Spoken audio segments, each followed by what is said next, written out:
वीर निर्भीक निडर, पूजा जिनकी होती घर घर।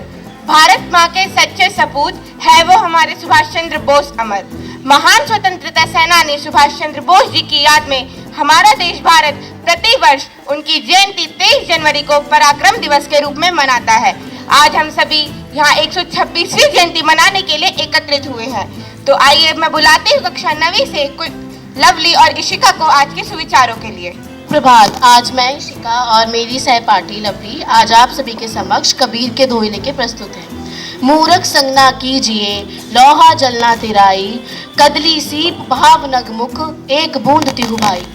इस दोहे में कबीरदास जी कहना चाहते हैं कि मूर्ख का साथ मत दो। मूर्ख लोहे के समान है जो जल में तैर नहीं पाता और डूब जाता है। उसी प्रकार संगति का प्रभाव इतना पड़ता है कि आकाश से गिरी एक बूंद अगर केले के पत्ते में पड़े तो कपूर सीप के अंदर गिर के मोती में बदल जाती है, लेकिन वही बूंद अगर सांप के मुख में पड़कर विष में बदल जाती है। दूसरा दोहा। यह तन विष की भेल री, गुरु अमृत की खान, शीश दियो जो गुरु मिले तो भी सस्ती जान। कबीरदास जी का इस दोहे से अर्थ है कि यह जो मानव शरीर है यह विषदात जहर से भरा हुआ है और गुरु अमृत की खान है। अगर अपना शीर्षक देकर अर्थात अहंकार को छोड़कर किसी अच्छे गुरु का साथ मिलता है तो यह सौदा भी बुरा नहीं। धन्यवाद।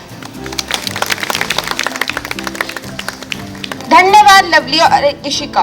भारतीय स्वतंत्रता आंदोलन में नेताजी सुभाष चंद्र बोस एक बड़े व अग्रणी नेता थे। एक संपन्न परिवार से होते हुए साथ ही भारत में प्रशासनिक सेवा में हिस्सा होते हुए भी उनसे भारत की ऐसी स्थिति देखी नहीं गई। इसी दृष्टिकोण ने उन्हें भारत का नायक बना दिया था। स्वतंत्रता आंदोलन में उनकी भूमिका, उनके विचार, जीवन की महत्वपूर्ण बातों लेकर प्रस्तुत है हमारे सामने कक्षा 9वीं से शिवांश। मैं सुभाष चंद्र बोस एक स्वतंत्रता सेनानी हूँ। मेरा जन्म 23 जनवरी 1857 को ओडिशा के कटक में हुआ। मेरे पिता जानकीनाथ बोस एक सफल बैरिस्टर थे और माँ प्रभावती देवी एक गृहिणी थी। मैंने अपनी प्रारंभिक शिक्षा ओडिशा के ही एक एंग्लो इंडियन स्कूल से प्राप्त की और कलकत्ता यूनिवर्सिटी से दर्शन शास्त्र में स्नातक की डिग्री प्राप्त की। मैं भारतीय राष्ट्रीय कांग्रेस का सदस्य भी रहा और महात्मा गांधी के द्वारा शुरू किए गए स्वतंत्रता संग्राम में भी शामिल हुआ। मैं जर्मनी गया और वहां रहने वाले भारतीयों की मदद से भारतीय राष्ट्रीय सेना का गठन किया और अपनी मातृभूमि को अंग्रेजों से मुक्त कराने के लिए मैंने आजाद हिंद फौज का भी गठन किया। माना जाता है कि मेरी मृत्यु एक विमान हादसे में हुई, परंतु लोगों के दिल में मैं आज भी एक सच्चे देशभक्त के रूप में जिंदा हूँ। और आखिर में आप भी मेरे साथ बोलिए, जय हिंद, जय हिंद, भारत माता की जय हिंद, जय भारत। बहुत ही सुंदर प्रस्तुति। धन्यवाद शिवांश। करिश्माई नेतृत्व वाले नेताजी के नारों ने स्वतंत्रता आंदोलन और जनता में जान फूंक दी थी। तुम मुझे खून दो, मैं तुम्हें आजादी दूंगा, जय हिंद, ऐसे कई नारे थे जिन्होंने आजादी की लड़ाई को तेज किया और उसमें धार दी। तो अब मैं बुलाना चाहूंगी आज के मुख्य समाचारों के लिए अंशुमा को। सुप्रभात। आज के मुख्य समाचार कुछ इस प्रकार हैं। रिपब्लिक डे परेड की फुल ड्रेस रिहर्सल आज। ट्रैफिक पर असर, कई रास्ते बंद।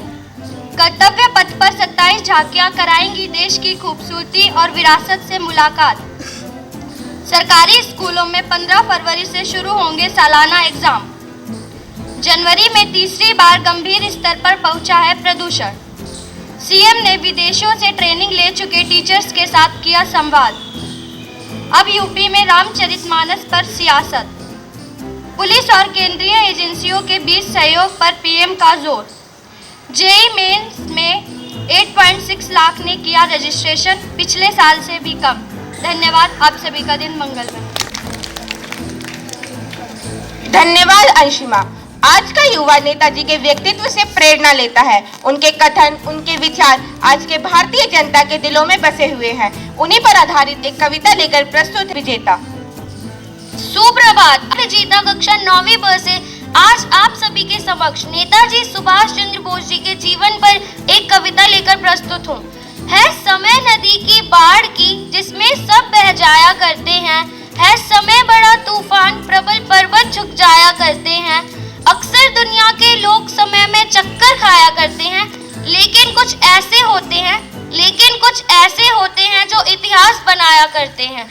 यह उसी वीर इतिहास पुरुष की अनुपम अमर कहानी है जो रक्त कणों से लिखी गई, जिसकी जय हिंद निशानी है। प्यारा सुभाष, नेता सुभाष भारत भू का उजियारा था, पैदा होते ही गणिकों ने जिसका भविष्य लिख डाला था, पैदा होते ही गणिकों ने जिसका भविष्य लिख डाला था। यह वीर चक्रवर्ती होगा या त्यागी होगा सन्यासी, जिसके गौरव को याद रखेंगे युग युग तक भारतवासी। सो वही वीर नौकरशाही ने पकड़ जेल में डाला था, पर कुर्द केरी कभी नहीं फंदे में टिकने वाला था, पर कुर्द केरी कभी नहीं फंदे में टिकने वाला था। बांधे जाते इंसान कभी तूफान न बांधे जाते हैं, काया जरूर बांधी जाती है, बांधे ना इरादे जाते हैं।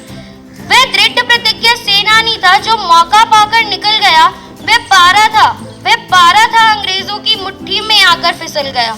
जिस तरह धूर्त दुर्योधन से बचकर यदुनंदन आए थे, जिस तरह शिवाजी ने मुगलों के पहरेदार छकाए थे, बस उसी तरह ये तोड़ पिंजरा तोते सा बेदाग गया।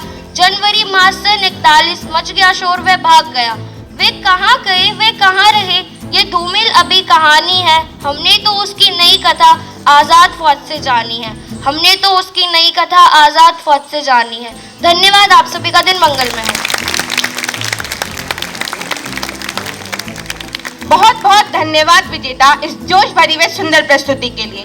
आज का दिन नेताजी के जीवन के, उनके त्याग, उनके बलिदान से सीख लेने का है। आज हमें उनके आदर्शों पर चलने का संकल्प लेना चाहिए।